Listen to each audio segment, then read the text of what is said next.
excess in pressure inside a drop. Excess in pressure inside a drop. Excess in pressure inside a drop. इसको इसका जो derivation है ना बेटा, उसके लिए ही मेरे पास में 3 अलग अलग मेथड्स, लेकिन उसके लिए मैं आपको सिर्फ एक ही मेथड से बता रहा हूं, सबसे इजीएस्ट मेथड से बता रहा हूं. ये क्या है? एक ड्रॉप है. Got it? अब जब ड्रॉप है, स्फेरिकल शेप में है, तो the cause of excess in pressure क्या होगा? सोचिए. तो cause of excess in pressure यानी क्या? यहां पर प्रेशर पी नॉट है और यहां पर प्रेशर क्या है? पी आई है. तो आपको P I minus P not is called excess in pressure. Excess in pressure. P I minus P not is called excess in pressure. हम अगर इसकी थॉट प्रोसेस समझते हैं तो क्या होगा कि यहां पर अगर हम ये कई एटम्स या मॉलिक्यूल्स इसकी सरफेस पर होंगे, सरफेस पर मॉलिक्यूल और मॉलिक्यूल के बीच में एक फोर्स ऐसा और ऐसा लगेगा और एक फोर्स ऐसा लगेगा. गस आया समझ में? आया ना समझ में? एक फोर्स जो नीचे की तरफ लगता है, इसीलिए क्या होती है? सरफेस एनर्जी होती है. तो ये सिर्फ कहां पर होगा? इधर होगा. आपको मैंने रिंग के अंदर टेंशन बताया था, वैसे ही यहां पर ड्रॉप में क्या है कि जो सरफेस पर मॉलिक्यूल्स हैं, क्या है? जो सरफेस पर मॉलिक्यूल है वो किसको प्रेशराइज कर रहे हैं? बल्क को. आया समझ में? तो जब ये force due to surface tension लगता है, क्या लगता है? Force due to surface tension लगता है, तो अंदर का जो लिक्विड है वो कंप्रेस्ड होता है. And due to that compression what will happen? The pressure inside the liquid is more than outside the pressure. तो this is what, this is concept कि why force due to surface tension compressed the fluid in bulk causes excess in pressure. Okay dear, ये conceptual explanation आ गई. Conceptual explanation आने के बाद में आपको यहाँ पर एक चीज और निकालनी है, और वो है excess in pressure. There are 3 type of derivation. एक डेरिवेशन जो है वो बड़ा है, उससे मैं इजीएस्ट डेरिवेशन पे जाता हूँ, है ना. तो यहाँ पर मैं इजीएस्ट डेरिवेशन पे जाकर आपको ये बता रहा हूँ कि अगर मैंने हाफ ड्रॉप लिया, क्या लिया?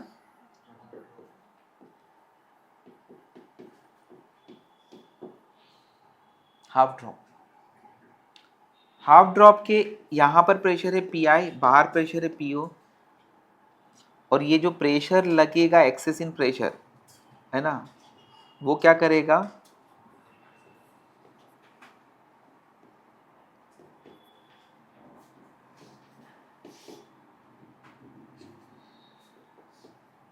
वो ऐसा फोर्स लगाएगा. इक्विलिब्रियम में ना, यहाँ पर जो सरफेस टेंशन के कारण फोर्सेस लग रहे हैं वो अंदर लग रहे हैं, और एक्सेस इन प्रेशर के कारण क्या हो रहा है? सरफेस पर फोर्स लग रहा है. तब जाकर इक्विलिब्रियम में. जैसे एक बलून है और बलून के अंदर एयर फिल्ड है, तो क्या होता है कि अंदर की एयर कंप्रेस्ड हो जाती है, वो बलून को बाहर की तरफ फोर्स लगाती है, वो ट्राई करती है एक्सपांड होने का, लेकिन बलून का जो इलास्टिसिटी है ना, रबर की जो इलास्टिसिटी है वो क्या करती है? उस एयर को कंप्रेस करती है. तो यहाँ पर न तो शेप चेंज हो रहा है किसका? बलून का. इसका मतलब क्या है? ये दोनों फोर्सेस क्या कर रहे हैं? इक्विलिब्रियम में. तो हियर यहाँ पर जो फोर्स लग रहा है ये रैंडमली यानी क्या रेडियली आउटवर्ड लग रहा है। अब जब फोर्स रेडियली आउटवर्ड लग रहा है, एक फोर्स क्या लग रहा है, ऐसा लग रहा है, और दूसरा फोर्स लग रहा है यहाँ पे force due to surface tension. ये कहाँ पे लगता है बोलो, लेंथ पे लगता है, ठीक है। और इक्विलिब्रियम में ये जो सेमी पार्ट है, हेमीस्फीयर है, ये काय में है, इक्विलिब्रियम में। तो जस्ट 2 मिनट का डेरिवेशन है, ठीक। क्या बताया मैंने कि यहां पर ड्रॉप या हेमिस्फीयर इज इन इक्विलिब्रियम, और इक्विलिब्रियम में है, इसका मतलब ये है force due to excess in pressure. Got it. अच्छा, force due to excess in pressure निकालना है। इस ड्रॉप पर net force due to excess in pressure 0 होगा, क्योंकि फोर्स क्या है, रेडियली आउटवर्ड लग रहा है, नेट फोर्स 0। आधी ड्रॉप पर force due to excess in pressure कहां लगेगा? फोर्स किसके बराबर होता है बेटा? Pressure, excess in pressure into area, ये फोर्स होता है। लेकिन माय डियर फ्रेंड्स, यहाँ पर फोर्स जो है ना, एक फोर्स इधर लग रहा है, एक फोर्स इधर लग रहा है, तो यहाँ पर हमें फोर्स को वेक्टर क्वांटिटी होने के कारण उसके एक्स कंपोनेंट वाई कंपोनेंट देखना पड़ेंगे। सुनो, अगर मैं इसको सिखाना चाहता हूँ, मैं अभी नहीं, इसके अगले वाले पार्ट में इसको अच्छे से पूरा बताऊंगा, लेकिन यहाँ पर मुझे क्या करना पड़ेगा, ये एक ऐसी रिंग लेना पड़ेगी। इस रिंग पे फोर्सेस कैसे लगेंगे, ऐसे और ऐसे, नॉर्मल। ये फोर्सेस ऐसे लगेंगे ना बेटा, ये एंगल है थीटा, तो ये भी एंगल क्या होगा, थीटा। तो ये फोर्स और ये फोर्स के हॉरिजॉन्टल कंपोनेंट्स क्या हो जाएंगे, कैंसल, और वर्टिकल कंपोनेंट का सम अप होगा।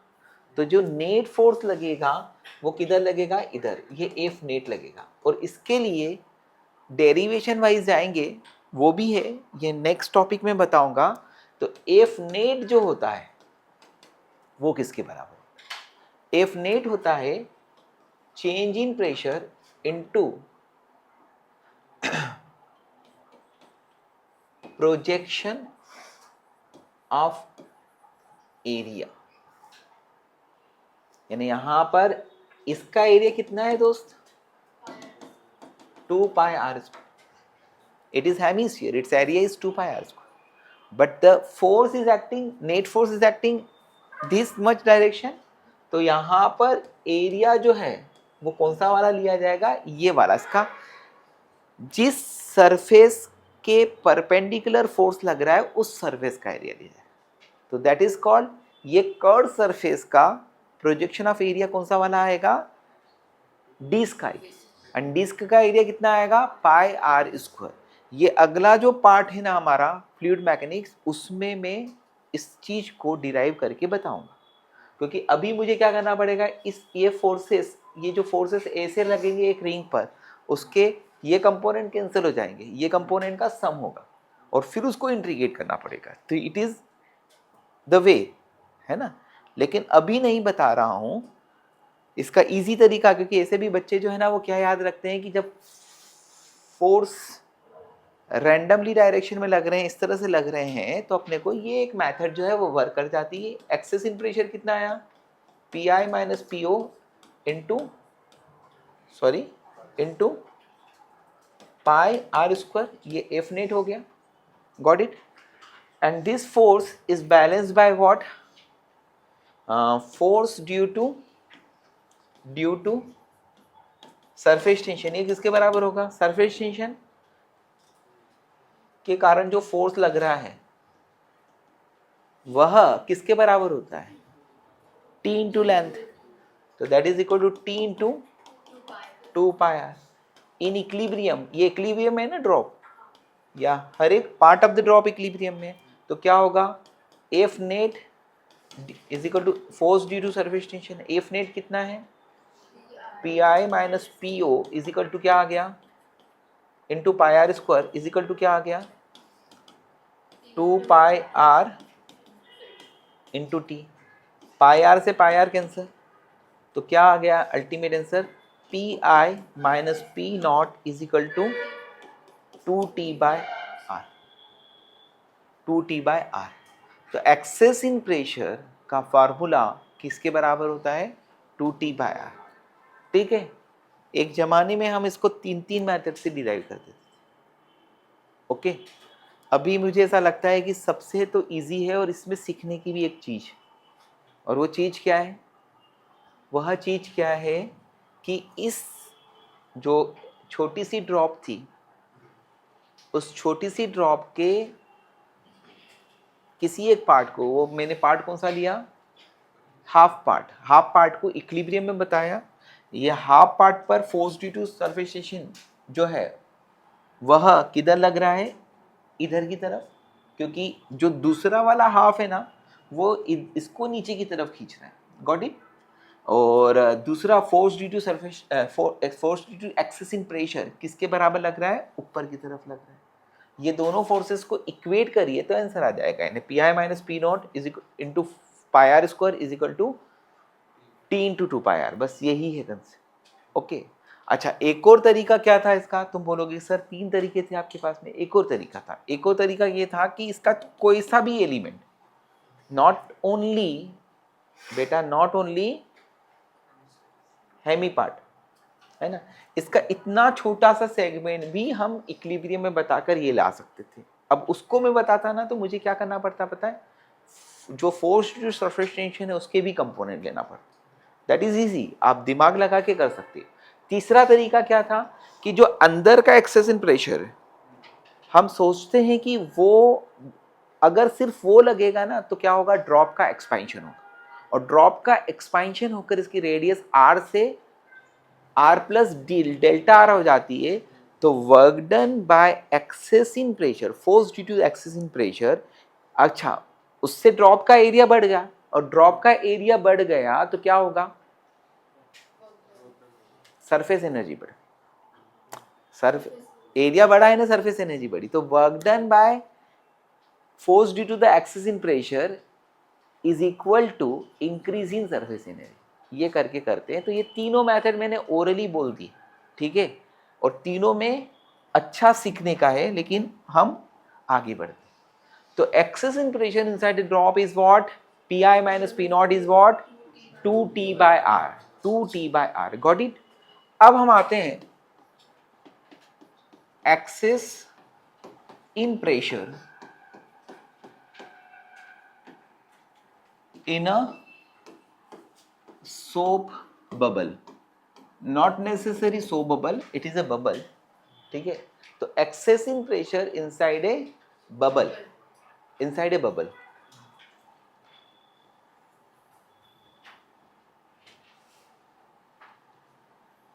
थोड़ा सा इसको इज्जत से समझाता हूं, ओके।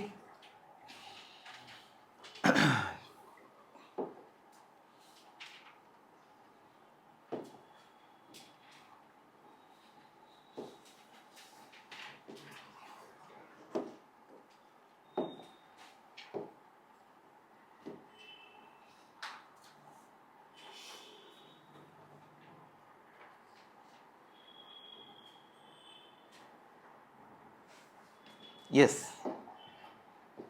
तो दिस इज व्हाट, बबल। इधर क्या है, एयर, इधर कौन है, एयर। इसकी रेडियस क्या है, आर। यहाँ पे प्रेशर क्या है,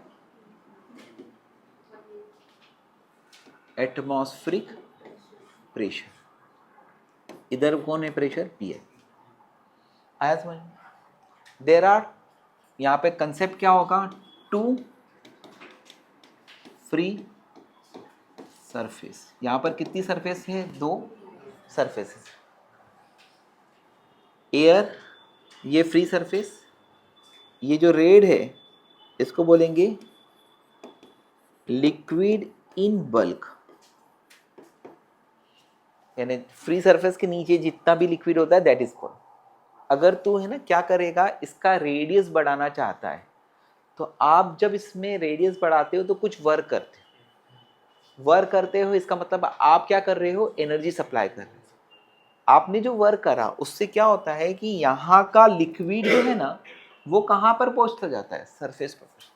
सरफेस एरिया बड़ा यानी सरफेस पर लिक्विड ज़्यादा है, तो कहाँ से लिक्विड आता है, जो बल्क है, यानी कि ये जो रेड मैंने लिक्विड बताया है वो लिक्विड कहाँ पर जाता जाएगा, सरफेस पर। अच्छा, वो तब सरफेस पर जाएगा तो यहाँ के मॉलिक्यूल को डाउनवर्ड फोर्स के अगेंस्ट हमें ऊपर पहुँचाने के लिए क्या करना पड़ेगा, या इधर की अंदर की तरफ पहुँचाने के लिए हमें क्या करना पड़ेगा, वर्क करना पड़ेगा।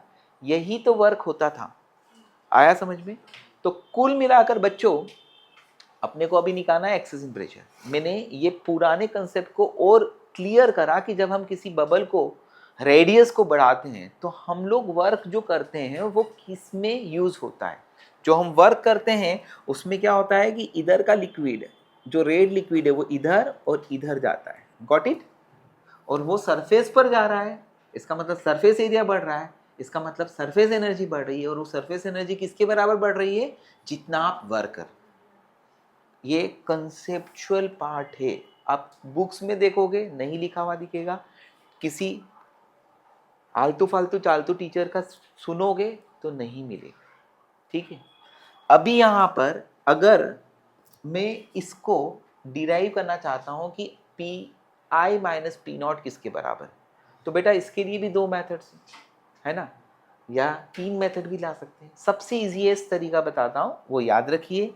अगर मैंने बाहर का प्रेशर पी नॉट माना है, यहाँ का प्रेशर P1 माना है, तो आई can say P1 minus P not is equal to 2T by. सुनिए, P नॉट कहाँ पर है, एयर में, और P1 कहाँ पर है, बल्क में। तो यहाँ पर एक फ्री सरफेस हुई, एक फ्री सरफेस हुई, तो it is equivalent to what, like a drop. आया ना समझ में? ड्रॉप में बल्क आ जाता है सीधे पूरा के पूरा। तो यहां पर P1 minus P not is equal to क्या हुआ, 2T बाय आर। समझे? ये आपका आ गया लाइक ड्रॉप। ठीक।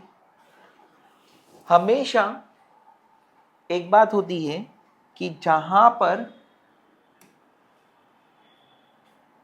ये सरफेस कॉन्वेक्स होती है और ये सरफेस कॉन्केव, इधर से देखने पर ये कॉन्केव दिख रही है, वो कॉन्वेक्स दिख रही है।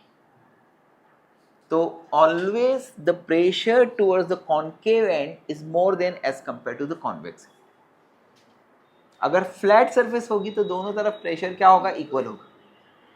ये कॉन्वेक्स है ना, यहां से बाहर से देखने पर कॉन्वेक्स है, तो कॉन्केव एंड की तरफ प्रेशर हमेशा कॉन्वेक्स से ज्यादा होता है, ठीक है। अब उसके बाद में यहां पर ये क्या आ गया, इधर की तरफ कॉन्केव आ गया, इसका मतलब ये पी आई P1 से ज्यादा होगा, तो P I minus P1 is also 2T by are.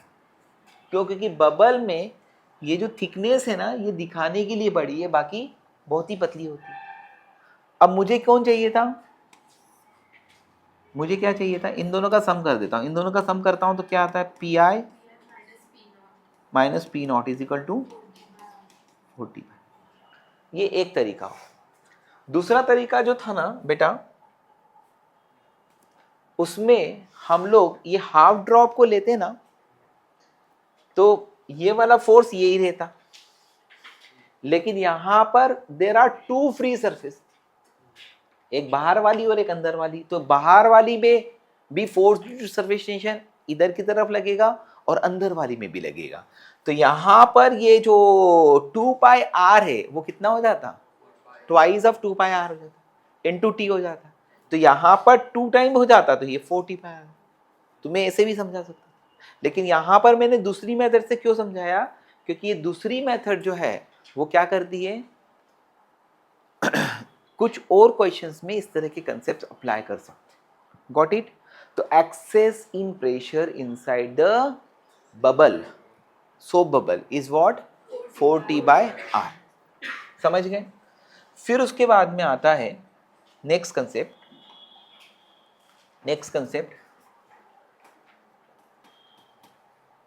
excess in pressure inside air bubble. Air bubble, देखिए ये कोई कंटेनर है, यहां पर लिक्विड है,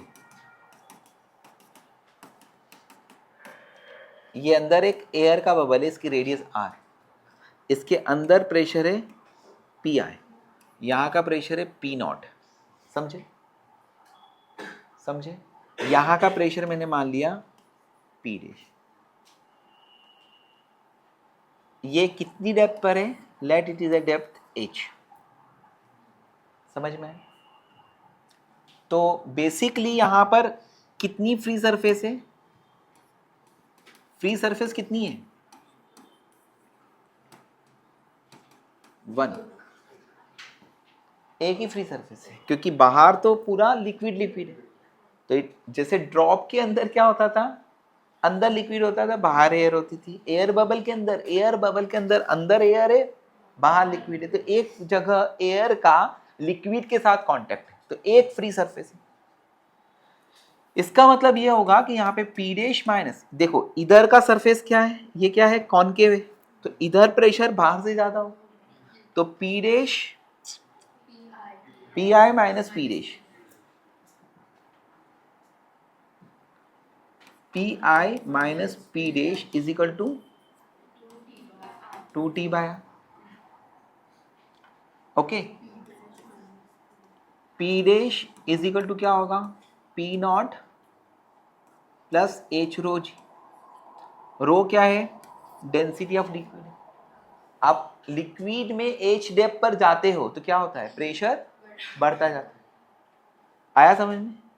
तो P dash is equal to P not plus H rho ji.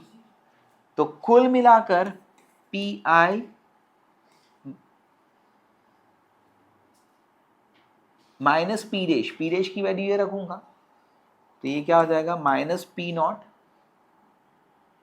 Minus H rho G is equal to क्या आ गया, 2t बाय आर। ये एक रिजल्ट आता है। इसको आप ऐसा भी ले सकते हैं कि P I minus P not is equal to 2t by R plus H rho G. तो this is the excess in pressure inside a air bubble. तो मैंने 3 कंसेप्ट अभी आपको बता दिए। पहला कंसेप्ट था कि किसी ड्रॉप के अंदर एक्सेस इन प्रेशर किसके बराबर होता है, whenever the radius of drop is capital R, that is P I minus P nought equal to 2t by R. किसी सोप बबल के अंदर एक्सेस इन प्रेशर किसके बराबर होता है, 4t by R. The reason is what, there are 2 free surface. And again air bubble के अंदर, air bubble के जस्ट बाहर और अंदर के प्रेशर का डिफरेंस वही होगा 2t बाय आर, है ना। लेकिन since it is a depth h inside a liquid, तो इसलिए क्या होगा कि T dash is equal to क्या होगा, P not plus H rho G होगा। तो इससे और प्रेशर जो है वो एटमॉस्फेरिक प्रेशर के साथ डिफरेंस कुछ अलग आता है। वो किसके ऊपर डिपेंड करता है कि कितनी डेप्थ पर। अब इसके जो प्रॉब्लम्स हैं, है ना, क्वेश्चंस जो हैं, उसके लिए अपन डिस्कस करते हैं। तो 2 soap bubbles of radius R1 and R2, 2 soap bubbles हैं जिनकी रेडियस R1 एंड R2 है, are made in contact,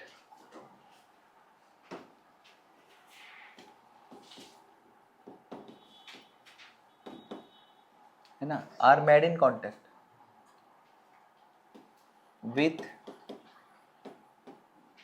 each other.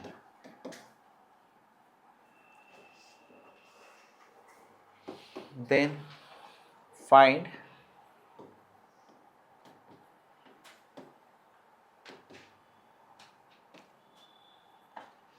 Radius of common curvature of them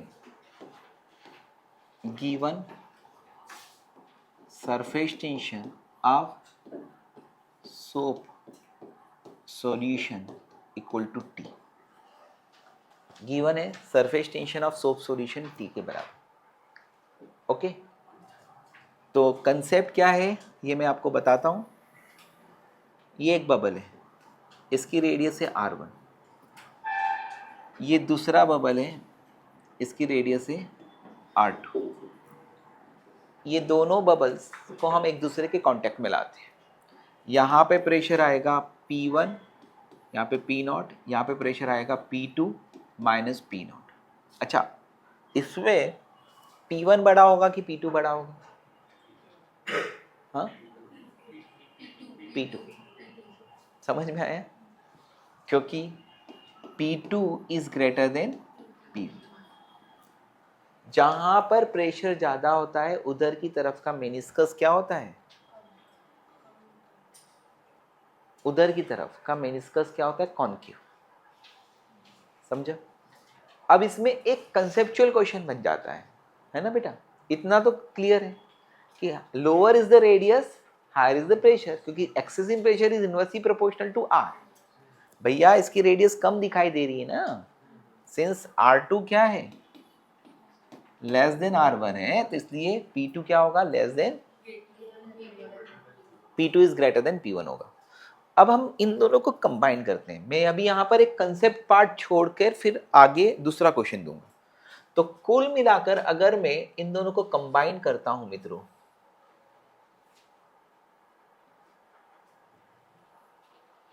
ये एक था, ये दूसरा हुआ। Got it? अब मुझे यहां पर ये एक्सप्लेन करना है कि जो दोनों का कॉमन पार्ट है ना, वो पार्ट किस तरह का होगा। Got it? तो दोनों का कॉमन पार्ट अगर हमें बताना है तो लाइक दिस, कि वो फ्लैट होगा। ये आंसर नंबर 1 है। समझा? दूसरा कि जो दोनों टच कराए, दोनों का जो कॉमन पार्ट है उसका कर्वीचर जो है वो लाइक दिस।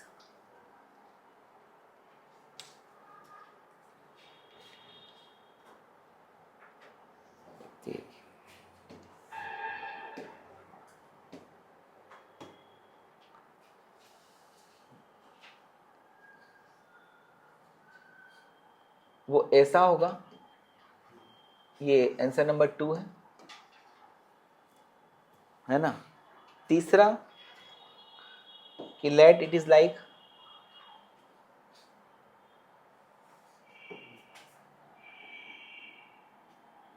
ऐसा होगा, है ना? आया समझ में? और चौथा अगर मुझे बनाना है तो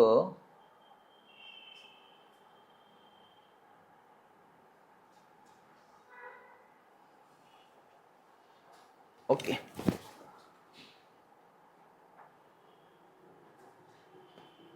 आ गया समझ में? ये फोर्थ है ऐसा। सो सही आंसर क्या है ना? तो पहली बात है कि P2 is greater than P1, so concave region जो है वो कौन सा होगा? Towards smaller. फ्लैट कब होगा? जब दोनों बराबर होंगे, है ना? ये कब होगा फ्लैट?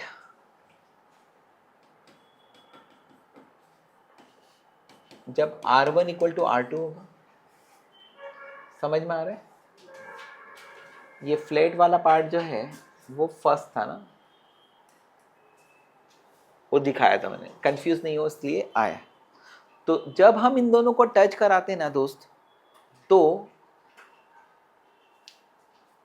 ये जो फोर्थ है वो नहीं बनेगा, कैसा बनेगा, सेकंड। तो करेक्ट आंसर क्या आ रहा है, सेकंड। अब करेक्ट आंसर सेकंड आ रहा है और सेकंड की रेडियस कितनी है, r3। जो कॉमन पार्ट है उसकी रेडियस कितनी है, r3। तो यहां पर देखिए इधर का प्रेशर क्या होगा, व्हाट, P1। इधर का प्रेशर क्या है, P0। इधर का प्रेशर कितना है, P2। इधर का प्रेशर है P0। तो यहां पर मित्र कुल मिलाकर P1 माइनस P0 किसको डिसाइड करता है, R1 को। P1 minus P0 is equal to क्या होगा, 40/R1। यहां पर P2 minus P0 is equal to क्या होगा, 40/R2। अगर प्रेशर इक्वल है दोनों जगह के तो रेडियस इंफिनिटी आएगी। आया समझ में, इसका मतलब सरफेस क्या होगी, फ्लैट होगी। इसकी रेडियस R1 कौन डिसाइड कर रहा है, P1 माइनस P0। ये रेडियस R2, इधर की रेडियस R2 है, लेकिन ये जो कॉमन पार्ट है ना, कॉमन पार्ट की रेडियस R3। कॉमन पार्ट के इधर की तरफ प्रेशर P1 P2 है, इधर की तरफ प्रेशर P1 है, कॉमन पार्ट की। भाई ये R1 रेडियस के इधर की तरफ प्रेशर P1, उधर की तरफ प्रेशर P0 है, लेकिन कॉमन पार्ट में यहां पर क्या हो गया, P2 minus P1 is equal to क्या आएगा, 40/R। अब देखो यहाँ पे मजा यह है कि इसमें से इसको माइनस कर दीजिए, तो ये क्या आएगा, P1 माइनस P2 आ जाएगा इज इक्वल टू 40 कॉमन आ जाएगा, 1/R1 माइनस 1/R2 आ जाएगा।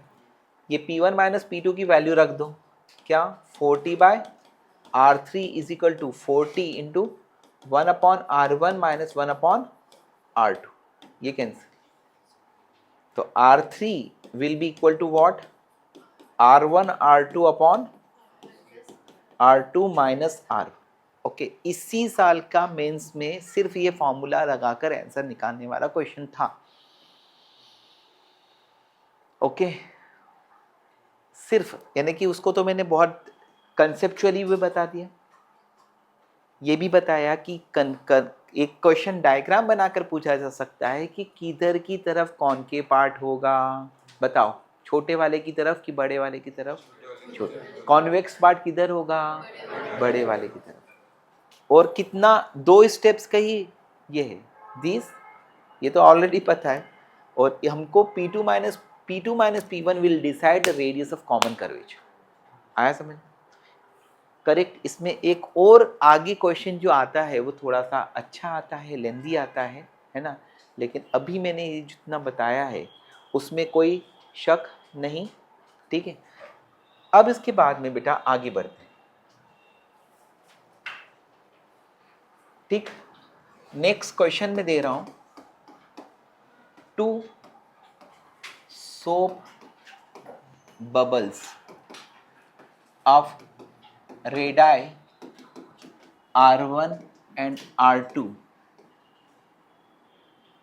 2 soap bubbles हैं जिनकी रेडाई R1 and R2 है ना, are merged into a single soap bubble। 2 soap bubble है जिनकी रेडियस क्या है, R1 एंड R2, इसको एक सिंगल बबल में कन्वर्ट करते हैं। If P0 and T have their usual meaning,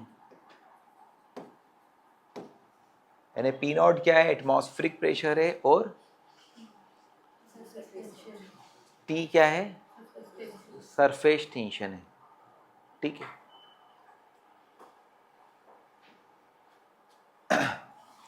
then find an equation, यहाँ पर एक इक्वेशन बनती है, वो क्वेश्चन जो है वो 2 बार एग्जाम्स में आया हुआ है, समझ में आया? करेक्ट। इसमें एक बहुत इजी क्वेश्चन बनता है और वो ये बनता है कि इन दोनों बबल्स को अगर हम मिलाकर एक बड़ा बबल बनाते हैं तो उसकी रेडियस क्या हो। लेकिन उस क्वेश्चन में यह होता है कि एटमॉस्फेरिक प्रेशर जो है वो 0 है, यानी कि they are connected to form a big bubble but both are initially placed in vacuum. उसी में कॉमन रेडियस यानी क्या निकलती है? बड़े बबल की रेडियस मिलती है। लेकिन यहाँ पर मैं बड़ा क्वेश्चन बता रहा हूँ, समझ में आ रहा है? तो अभी क्वेश्चन क्या है ये समझिए। 200 बबल्स हैं, एक की रेडियस R1 है, दूसरे की रेडियस R2 है, इन दोनों का सम करना है। बाहर का प्रेशर P0 है, बाहर का प्रेशर P0 है, यहाँ का प्रेशर P1 है, यहाँ का प्रेशर P2। इन दोनों को मिलाकर एक बड़ा बबल बनाया, बड़ा बबल की रेडियस R3 आया। बाहर का प्रेशर तो P0 ही रहेगा, वो हमारे हाथ में नहीं। तो जब 100 बबल्स को मिलाकर एक बड़ा बबल बनता है, तो इस प्रोसेस में आपको दिया नहीं होता है क्वेश्चन में कि किस तरह से सॉल्व करना है। हम यहाँ पर क्या लेंगे, ये दोनों को मिलाकर बड़ा बबल बनाया, तो process is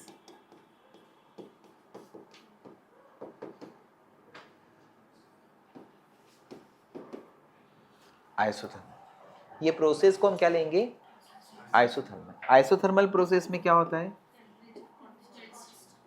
P1V1 is equal to P2V2, है ना? ठीक है। तो यहाँ पर 2 बबल्स को मिला रहे हैं, तो ये प्रोसेस आइसोथर्मल ली जाएगी। उसके साथ साथ में यहाँ पर N1 पहले गैस के नंबर ऑफ मोल से, N2 दूसरे गैस के नंबर ऑफ मोल से इज इक्वल टू क्या आएगा? N3 आएगा। और N की वैल्यू क्या होगी?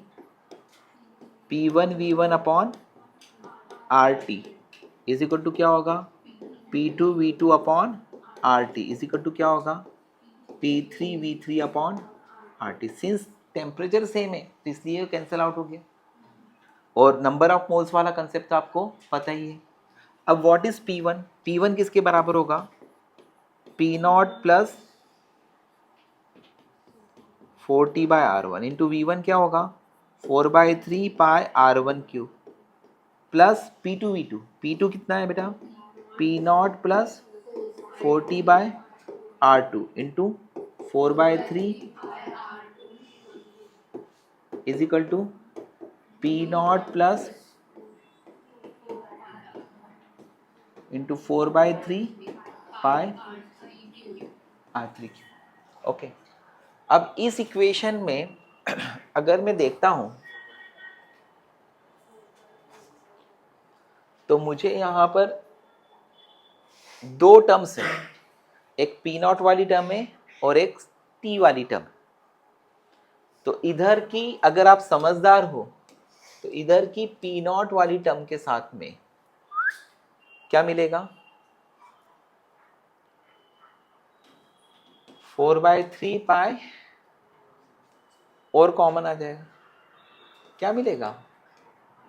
R1 cube plus R2 cube minus R3 cube, got it, is equal to इधर 40/R3 वाली टर्म, तो 40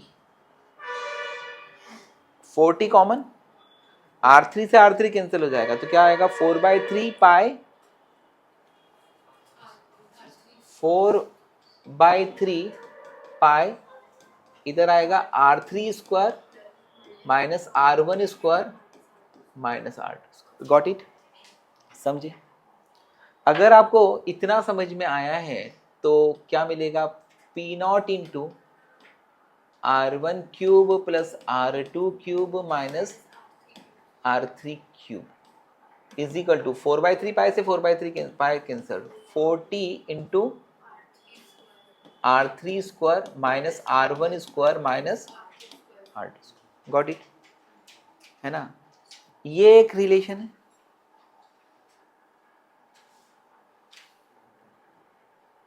समझ में? ठीक है। इसके अलावा यहां पर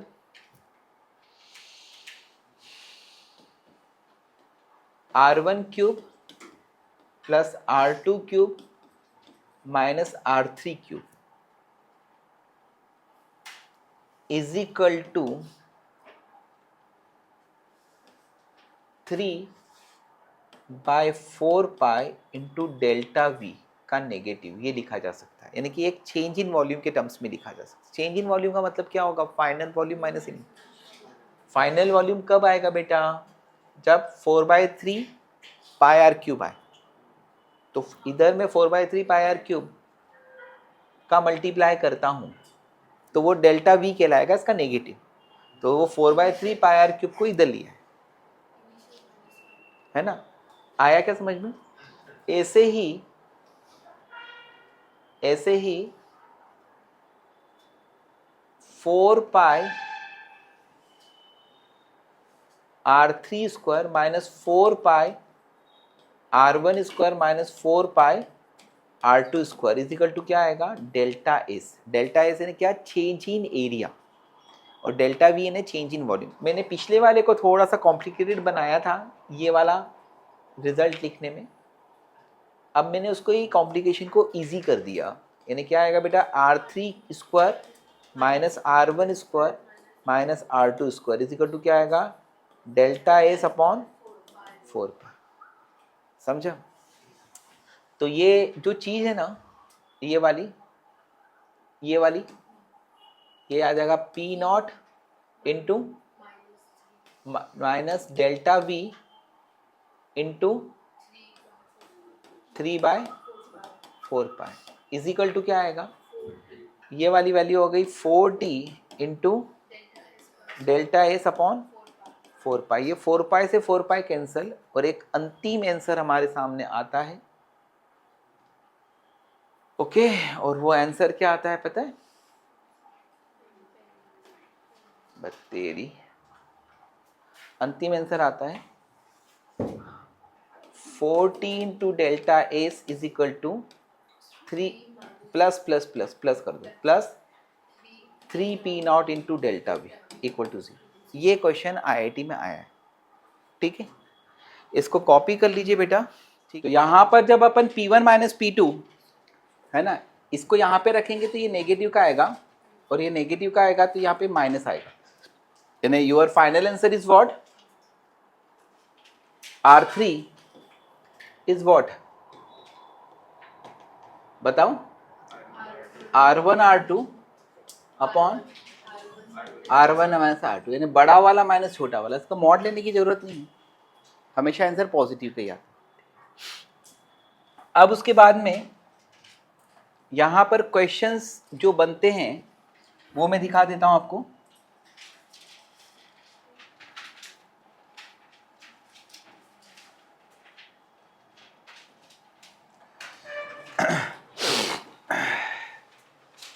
आवाज नहीं?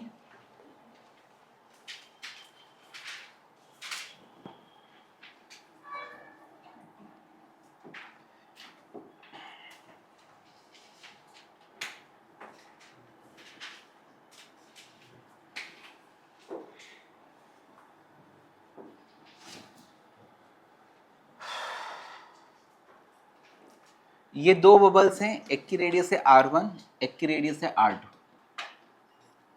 ओके, ये पाइप है। अगर हम इसको सॉरी इसको ओपन करते हैं, ठीक है, तो comment on R1 and R2। R1 और R2 पर क्या फर्क पड़ेगा? अगर मैंने इसको क्लोज कर रखा है पाइप से, तो ये इसकी रेडियस R1 इसकी रेडियस R2 रहेगी। ओके, अगर मैंने इसको ओपन करा T को, तो एयर का कम्युनिकेशन पॉसिबल होगा। एयर का कम्युनिकेशन पॉसिबल होगा तो R1 और R2 पे कमेंट करना है। पहला आंसर है R1 increases and R2 decreases. Second है R1 and R2 finally becomes equal both the sides, दोनों तरफ की रेडियाई बराबर हो जाएगी। तीसरा है R1 decreases and R2 increases. चौथा है R1 decreases and finally R1 जो है वो एक कन्वर्ट हो जाएगा, convert into a curvature.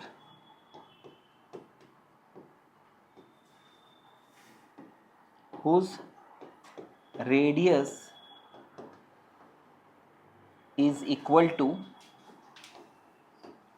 radius at other end। समझ में? तो यहां पर मोस्ट अप्रोप्रिएट आंसर जो है वो डी है। कैसे डी है? क्योंकि इधर है प्रेशर P1 P0, इधर है प्रेशर P2 P0। यहाँ पे P1 is greater than P2। Air always flows from high pressure to low. अब एयर अगर P1 से P2 की तरफ जाएगी, R1 से R2 की तरफ जाएगी, तो R1 की रेडियस क्या होगी? कम होती जाएगी। R2 की रेडियस क्या होगी? बढ़ती जाएगी, है ना? आया ना समझ में? और फाइनली R2 की रेडियस किसके बराबर हो जाएगी? R3 के बराबर। ये बढ़ता जाएगा और वो कम होता जाएगा, और फाइनली यहां पर जो कर्वेचर बनेगी,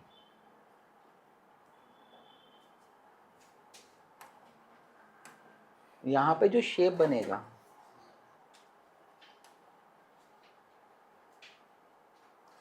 उस शेप की रेडियस किसके बराबर होगी? R3। तभी जाकर दोनों जगह के प्रेशर क्या होंगे? सेम होंगे। यानी कि यहां पर आप जैसे बबल गम, च्युइंगम से बलून फुलाते हो, तो स्टार्टिंग में क्या होता है? वो बलून नहीं होता है, स्फेरिकल नहीं होता है, वो किसका शेप धीरे धीरे धीरे धीरे बढ़ता जाता है। समझ में है? तो यहाँ पर एक कर्वेचर रहेगी जिसकी रेडियस किसके बराबर होगी? R3 के बराबर होगी। आया समझ? अगर ऐसे क्वेश्चन जो है बहुत क्लियर है, लेकिन है ना, नॉर्मली जो जेईई में पूछा गया है वो सिर्फ यहाँ तक का ही पूछा। ये चौथा आंसर इससे भी ज़्यादा अप्रूव। तुम बोलोगे कि तीसरा आंसर भी तो सही है ना, लेकिन तीसरे से भी ज़्यादा एक्यूरेट आंसर जो फाइनल चीज बताता है वो कौन सा है? चौथा। अब इसके बाद में अगर ऐसे ही क्वेश्चंस की सीरीज में 3 बलून्स का आता है, 3 बबल्स का आता है,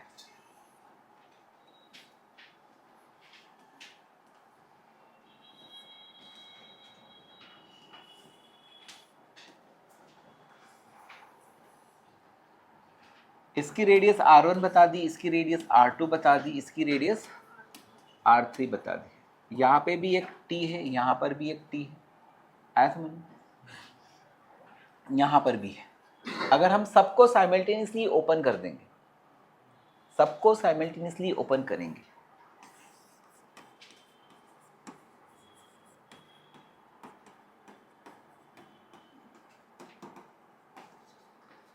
ये S1 है, ये S2 है और ये S3 है, इनको सभी को एक साथ ओपन कर दिया, और गिवन क्या है?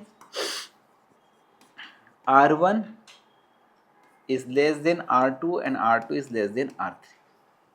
तो बेटा यहाँ पर हमेशा ये होता है कि एयर जो है सबसे ज़्यादा प्रेशर है R1, वहाँ से एयर जाएगी, तो वो ऐसा नहीं होगा कि वो R2 और R3 की जगह जाएगी, इनफैक्ट R2 से भी एयर जाएगी। तो एयर R1 और R2 से R3 की तरफ जाएगी, यानी यहाँ पर size of R3 increases and R1 and R2 दोनों का डिक्रीज, ये दोनों का डिक्रीज होगा। दो जगह से तीसरी जगह एयर जाएगी, यही आंसर होगा। समझ में है? क्योंकि एक थॉट प्रोसेस तुम ये सोचते हो कि यहाँ से एयर इधर की तरफ भी जा सकती है, इधर की तरफ भी जा सकती है, लेकिन यहाँ का भी प्रेशर ज़्यादा है, तो रिलेटिवली यहाँ से भी एयर और यहाँ से भी एयर उधर वाले कम प्रेशर रीजन की तरफ जाती जाएगी और उसका साइज बढ़ते जाएगा। यहाँ पर फिर फाइनली क्या हो गए, इस तरह के कुछ कर्वेचर्स बन जाएंगे। आया समझ? तो ये था आपका किसके ऊपर concept, pressure, excess in pressure पे कंसेप्ट। एक्सेस इन प्रेशर किसके बराबर होता है, 40/R। मैंने एक क्वेश्चन आपको क्या कराया कि दो बबल को टच कराया तो कॉमन रेडियस ऑफ कर्वेचर क्या आया, R3 is equal to R1 R2 upon R2 minus R1 यानी R big minus R small. उसको ऐसे कर, फिर मैंने दो बबल को मर्ज करके एक सिंगल बबल में कन्वर्ट करा, तो उसमें मैंने आपको रिलेशन बताया है किसके लिए, टी पी नॉट और change in volume and change in surface area.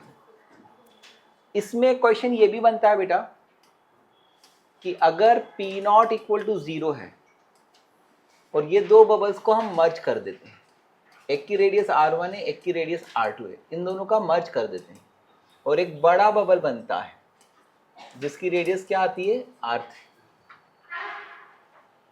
समझ में है? तो यहां पर भी कंसेप्ट क्या होगा, T क्या रहेगा, कांस्टेंट रहेगा, P1 V1 upon RT is equal plus P2 V2 upon RT is equal to क्या होगा, PV अपॉन RT या P3 V3 कर दो। P1, अब जब एटमॉस्फेरिक प्रेशर 0 है तो P1 किसके बराबर होगा, P1 minus P not is equal to 40/R होता है, तो P1 किसके बराबर आएगा,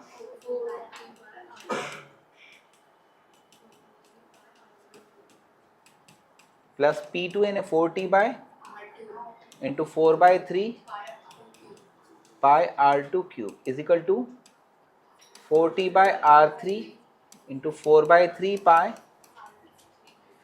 R3 क्यूब। तो उससे हमें क्या मिलेगा, ये कैंसिल हो गया, ये कैंसिल हो गया, क्या मिला, R1 square plus R2 square is equal to, ये मिला R1 square plus R2 square plus R1 square plus R2 square is equal to R3 square. ठीक है, ये क्वेश्चन जो है मैंने उस समय आपको बोला था कि एटमॉस्फेरिक प्रेशर 0 होता है तो एक डायरेक्ट R3 के लिए फॉर्मूला आता है, लेकिन वो कब होता है, जब दो बबल्स को हम ऐसी जगह मिला रहे हैं जहां पर बाहर वैक्यूम हो, वहां पे प्रेशर क्या हो, 0। करेक्ट, इजी चीजें हैं। और भी जब क्वेश्चंस देखोगे, क्योंकि मैं बहुत सारे क्वेश्चंस भी करा सकता हूँ, है ना, जैसे अगर हम स्प्रे करते हैं तो एक लिक्विड जो है वो छोटे छोटे ड्रॉप्स में कन्वर्ट होता है और उस केस में क्या होता है, थोड़ा कूलिंग इफेक्ट होता है।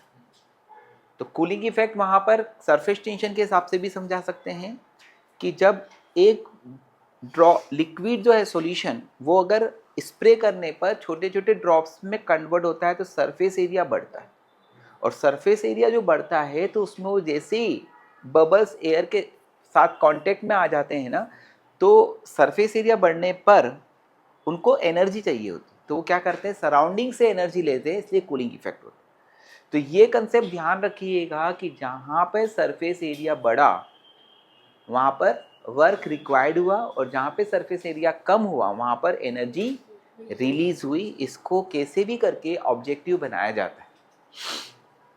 फिर उसके बाद में आता है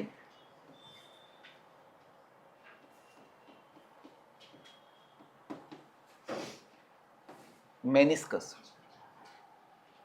मेनिस्कस का मतलब होता है कर्वेचर ऑफ फ्री सरफेस। क्या होता है? Curvature of free surface. जैसे ये ग्लास का कंटेनर है, इसमें हम पानी को डाल देते हैं,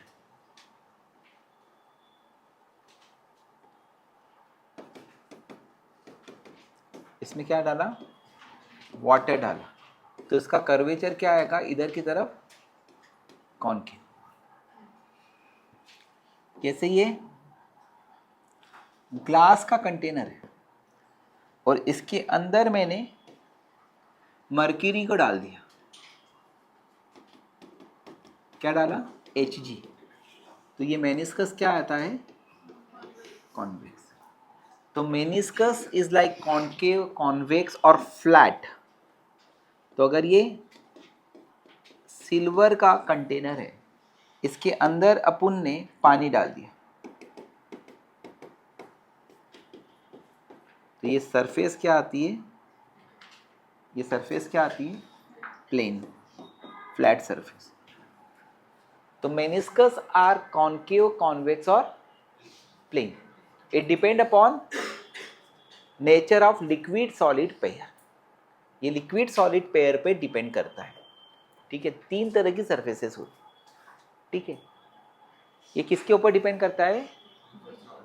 लिक्विड सॉलिड पेयर के ऊपर डिपेंड करता है। यहाँ पे कुछ एग्जांपल्स बताए हैं, वाटर एंड ग्लास का, ग्लास एंड मर्क्यूरी का, और सिल्वर एंड वाटर का। तो उसमें मेनिस्कस जो है वो फ्लैट, कॉन्केव और कॉन्वेक्स होता है। ठीक है, देन एक चीज आती है जिसको हम बोलते हैं angle of contact. Angle of contact, तो इट इज एंगल। एंगल का मतलब होता है मेजरमेंट ऑफ रोटेशन ऑफ ए रे। यहां पर 2 लाइंस के बीच के इंक्लाइनेशन में कौन सा इंक्लाइनेशन एंगल ऑफ कॉन्टैक्ट कहलाता है? कॉन्टैक्ट का मतलब है जहां पर लिक्विड और सॉलिड मिल रहे। Contact is what? Where liquid and solid meet, और angle between which 2 lines. Angle क्या होगा? किसी लाइन का इंक्लाइनेशन मेजर करना। कौन सी 2 line? Lines are tangent. Tangents हैं। कौन से टेंजेंट्स हैं? कौन से टेंजेंट्स हैं? On surfaces. तो ये है एंगल ऑफ कॉन्टैक्ट। अब तुम बोलोगे कुछ तो समझाया नहीं बेटा। एंगल ऑफ कॉन्टैक्ट ये बताना है। क्या बताना है? Angle of contact. तो यहां पर ये कंटेनर हो गया। कंटेनर किसका है? ग्लास का है। इसके अंदर अगर तुम पानी भरोगे, आज ग्लास का एक कंटेनर लेकर आ जाऊंगा, उसके अंदर पानी भरेंगे तो आपको दिखेगा यहां पर उसको, है ना? वो कैसा दिखेगा? पानी पानी।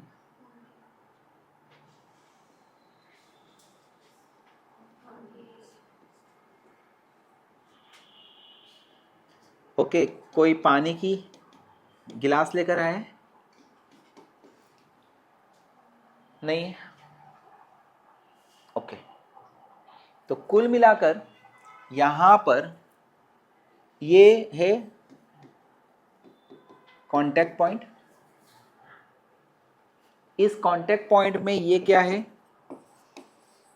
सॉलिड, और ये क्या है? Liquid surface. ओके, ये है सॉलिड सरफेस। तो मैंने क्या बताया? पॉइंट ऑफ कांटेक्ट से 2 टेंजेंट्स बना दो। एक कौन सा टेंजेंट? एक कौन सा टेंजेंट? ये first tangent which is on solid surface, and second tangent, second जो टेंजेंट है वो कहां पर बनेगा? ये second tangent on liquid surface, और ये जो एंगल है उसको हम बोलते हैं एंगल ऑफ कॉन्टैक्ट। समझ में आया? तो angle of contact for liquid and A water glass pair is around 6 degree, है ना। प्योर वाटर होता है तो 0 डिग्री होता है, लेकिन वाटर कंटेमिनेटेड हो जाता है, थोड़े से में ही दूषित हो जाता है, तो उसके लिए एंगल ऑफ कॉन्टैक्ट कितना आता है, 6 डिग्री के आसपास, है ना। 4 to 6 डिग्रीज के आसपास बोला जाता है, अदरवाइज 0 डिग्री होता है। ठीक है, समझ गए? एल्कोहल और ग्लास, इसका भी एंगल ऑफ कॉन्टैक्ट जो है वो कितना होता है, अराउंड 6 to 8 डिग्री के आसपास होता है। ठीक, आगे समझिए। पानी प्योर नहीं मिलता है, एल्कोहल प्योर मिल सकता है, ठीक है। और उसमें ग्लास में जब आप रख कर उसको देखोगे तो आपको ये दिखेगा कि सॉलिड और लिक्विड की सरफेस के बीच में एंगल ऑफ कांटेक्ट ये है ना, देख लेना पहले, ठीक है, उसके बाद में कुछ करना। ठीक, अब एंगल ऑफ कांटेक्ट में आपको ये मैंने ग्लास का कंटेनर लिया, यस, और इसको मैंने रखा किसमें, इसके अंदर मैंने रखा मर्क्यूरी।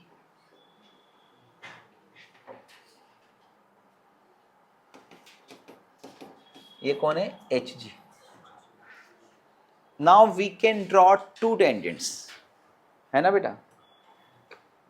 अब हम 2 टेंजेंट्स ड्रॉ करेगा, ये एक टेंजेंट होगा और ये दूसरा टेंजेंट। तुम्हारे मन में कुछ आता नहीं है, लेकिन कभी ये आ सकता है कि सर ये टेंजेंट इधर क्यों, ऊपर क्यों नहीं लिया। तो सॉलिड कौन सा वाला, सॉलिड सरफेस पे टेंजेंट, ये टेंजेंट ऑन सॉलिड है दैट लाइज इनसाइड लिक्विड, वो सॉलिड है जो कि लिक्विड के अंदर लाई करता है। ऊपर टेंजेंट क्यों नहीं प्लॉट करा, आप आगे समझ में। तो what is angle of contact, angle of contact, angle of contact is defined as angle between two tangents drawn from point of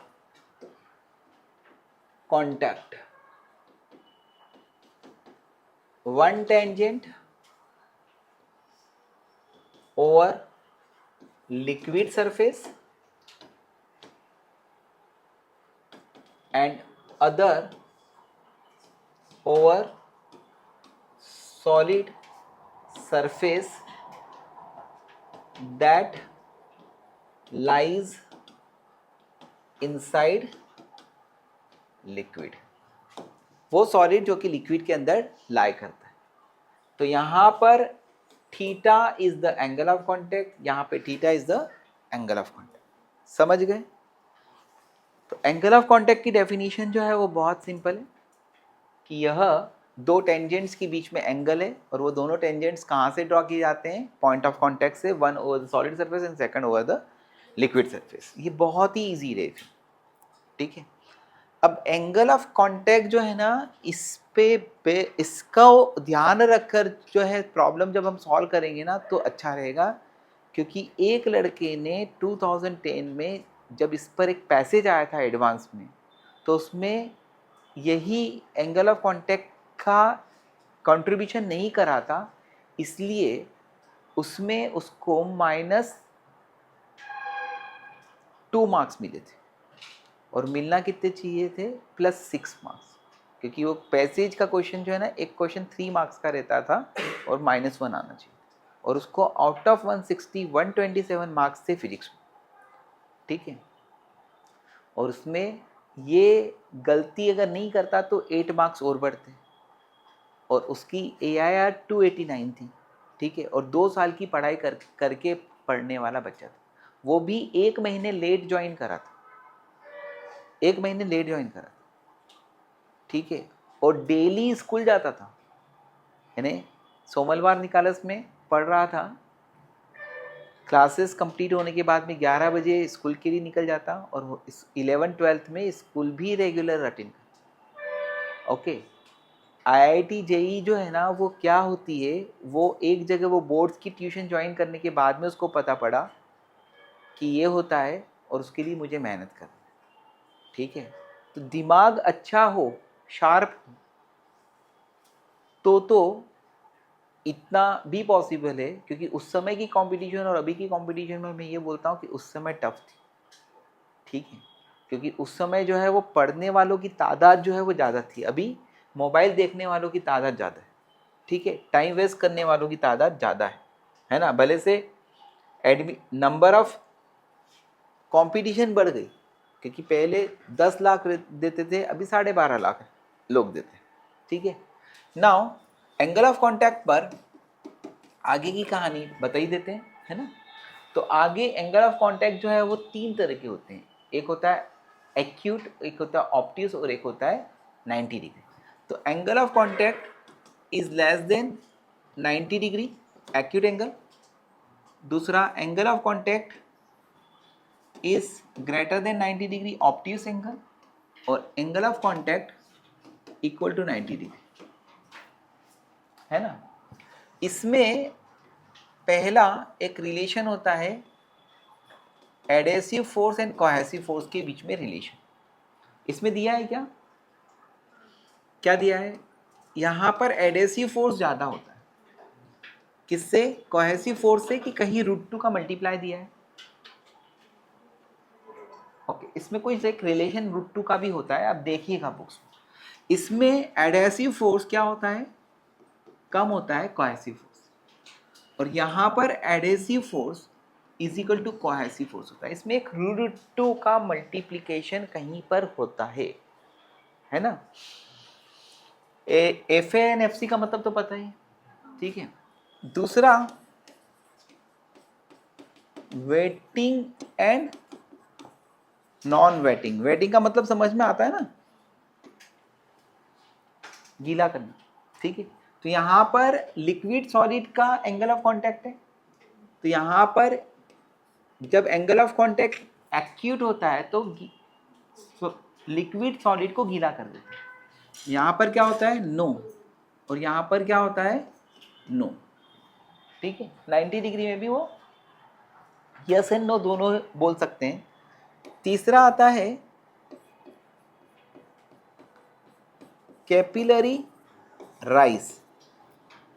capillary rise, capillary rise का मतलब है कि अगर मैंने ग्लास की एक छोटी सी ट्यूब बना दी और उसको वाटर के अंदर डुबाया, समझे, एग्जाम्पल के लिए ये वाटर है, और यहां पर हमने क्या करा, ग्लास की एक कैपिलरी, कैपिलरी का मतलब क्या होता है पता है, एक ट्यूब हैविंग स्मॉल रेडियस। तो यहां पर लिक्विड जो है वो कहां होगा, राइज होगा, यहां पर लिक्विड क्या होगा, फॉल होगा। कहने का मतलब ये है कि अगर मैंने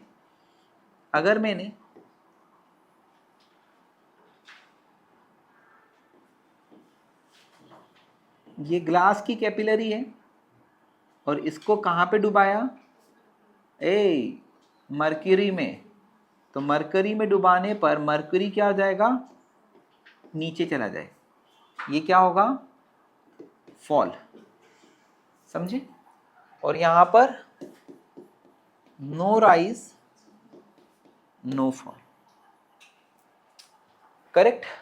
तो कैपिलरिटी में राइज आता है, कैपिलरिटी में फॉल आता है एक्शन, और यहाँ पे नो राइज नो फॉल आता है।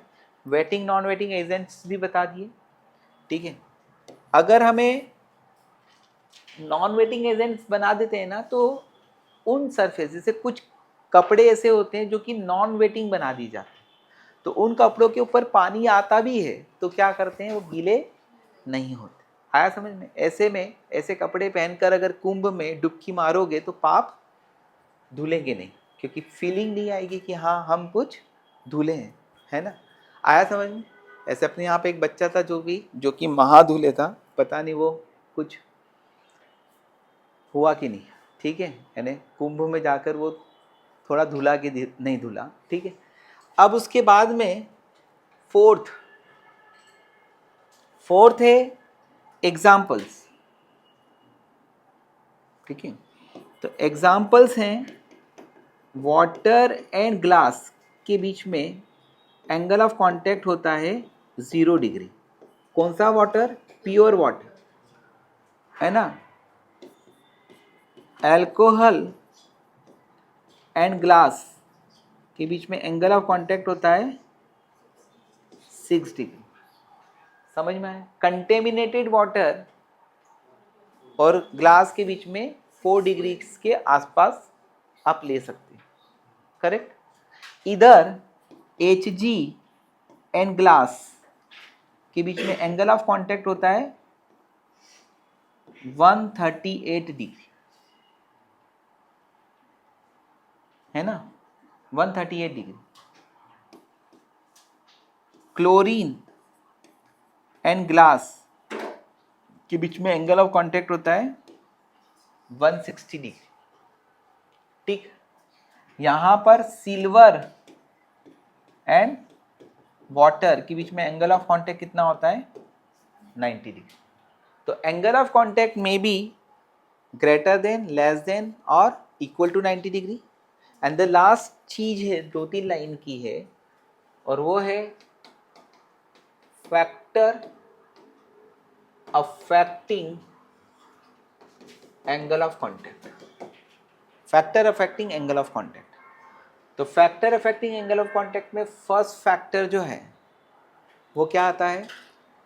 It depends upon liquid solid pair.